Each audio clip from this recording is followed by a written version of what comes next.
Hello les amis, j'espère que vous me voyez bien, j'espère que vous m'entendez bien et surtout j'espère que vous allez bien. Aujourd'hui on va parler de 4 pièges du développement personnel. Tu le sais, j'en pratique depuis des années. En 19 ans, plus exactement de pratique, je peux te dire que oui, le développement personnel, c'est un excellent outil pour s'améliorer si tu évites ces 4 pièges.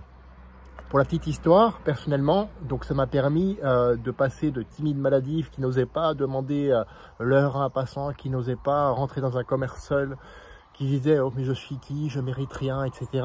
à celui que je suis aujourd'hui tout simplement. Et donc ceux qui me connaissent savent que ils ne m'auraient pas reconnu à cette époque-là. Alors quels sont ces 4 pièges? Le premier, c'est de croire que c'est une solution magique, que c'est quelque chose qui va résoudre tes problèmes instantanément et sans effort. Non, c'est pas ça le développement personnel. Le développement personnel, c'est comme le sport. C'est avec du temps, des efforts, du travail, de la discipline. Je sais que c'est pas populaire, mais c'est avec du temps, du travail, des efforts, de la discipline que tu arriveras à te développer personnellement. Certainement pas en attendant ou en te répétant une phrase à la con tous les jours sans y mettre de conviction en plus. Deuxième des pièges, c'est y aller sans objectif personnel. Retiens bien cette phrase, pas d'objectif, pas de progression. Pas de progression, pas de résultat.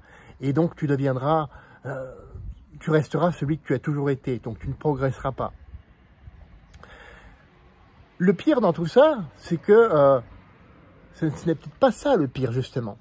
Le pire, c'est que tu as des objectifs qui ne sont pas les tiens, tu les atteins, et là c'est la grande désillusion. Tu te dis, mais pourquoi ma vie en est à ce point-là? Pourquoi j'en suis arrivé ici? Et ça, c'est parce que tu y vas sans objectif personnel. J'insiste bien sur ce mot. Il y a bien le mot développement personnel. Ce n'est pas pour rien. Le troisième des pièges, c'est croire qu'en lisant simplement des livres, en regardant des vidéos sur YouTube, y compris la mienne, qui pour le coup serait inutile pour toi, eh bien, la progression se fera toute seule. Non, non. Je peux te dire que j'ai lu des livres. J'en ai encore beaucoup dans ma bibliothèque. J'en ai lu énormément des livres sur le développement personnel. Certains se contredisent entre eux, d'autres sont effectivement très bons. Moi, je prends de l'un, je prends de l'autre et j'applique derrière. J'applique. Donc, c'est là où je veux en venir. C'est que tu dois passer à l'action. Tu dois appliquer, passer à l'action encore et encore et encore. Adapté bien sûr à ta personnalité, à qui tu es. C'est le but du développement personnel, encore une fois. Adapte-le à ta vie. Et surtout, amuse-toi. Amuse-toi. Va à des séminaires, partage avec d'autres personnes. Fais du développement personnel en groupe. C'est encore plus important. Parce que tu vas pouvoir voir qu'il y a des personnes qui sont différentes, mais qui peuvent t'apporter énormément.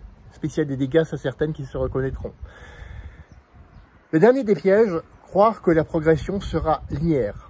Tu t'es lancé, tu progresses, et puis d'un coup, patatras, t'as un bas. Et tu te dis, ouais, mais ça sert à rien le développement personnel. Non, si tu crois ça, effectivement, c'est que ça sert à rien. La progression, comme tout, ce ne sera pas linéaire. Il y aura des hauts et il y aura des bas, effectivement, à chaque fois. À chaque fois. Et quand ça t'arrive, rappelle-toi d'où tu es parti et où tu en es aujourd'hui. Où tu en es sur ton chemin. Regarde le chemin parcouru. Félicite-toi. Et surtout, continue. Continue, n'abandonne pas. Le développement personnel, c'est l'histoire d'une vie. L'histoire de ta vie. Et donc, fais de ta vie une aventure mémorable qui te ressemble et à personne d'autre.